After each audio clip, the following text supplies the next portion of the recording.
সুখে থাকার জন্য কখনো বাইরে চলে যান নাই। নদীর নায়িকার কখন কি করতে হবে সেই চিন্তা তার মাথায় রয়েছে।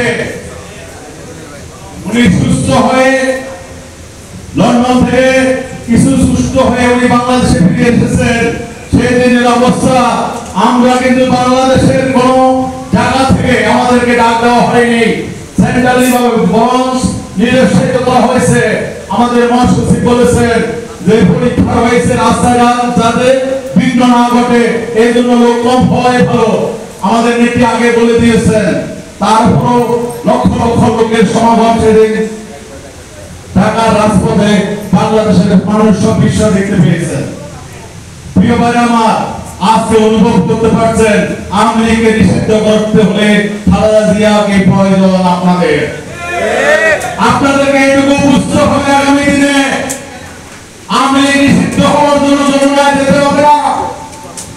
খালেদা জিয়ার পরামর্শে, খালেদা জিয়া মহাজিয়া রহমানের আদর্শে নিয়ে তারেক রহমান বাংলাদেশের রাজনীতি পরিচালনা করছেন, বিএনপি পরিচালনা করছেন, বিএনপিতে দিক নির্দেশনা দিচ্ছেন। তারেক রহমান সহ বাংলাদেশের জনগণ আর বাংলাদেশের তারুণ্য সমাজ আজকে একটি সুষ্ঠু নির্বাচন চায়। ওই নির্বাচনে যদি বিএনপি ক্ষমতায় আসে, আপনারা যারা আওয়ামী লীগকে নিষিদ্ধ করার জন্য স্লোগান দিচ্ছেন, আপনাদের স্লোগান দিতে হবে না। বিএনপি যদি নির্বাচিত যেদিন হবে, আমি মনে করি সেই দিনে বাংলাদেশের মাটিতে আওয়ামী লীগ নিষিদ্ধ হয়ে যাবে। বিএনপির নেত্রী এবং তারেক রহমানের ওই রকম বুকে সাহস রয়েছে সকল অন্যায়ের বিরুদ্ধে বিচার করার মতো ক্ষমতা সাহস জিয়া পরিবারের রয়েছে, বিএনপির রয়েছে।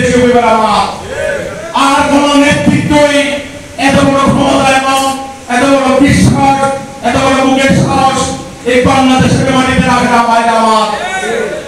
তাই আমরা বলতে চাই, বিচ্ছিন্ন হবে না হয়ে এই 5 তারিখের পরে জনাব তারেক রহমান বাংলাদেশের 18 কোটি মানুষকে রক্ষা করার জন্য ঐক্যবদ্ধ করেছেন। তার বক্তব্যের মাধ্যমে, তার দিক নির্দেশনার মাধ্যমে। প্রিয় ভাই আমার,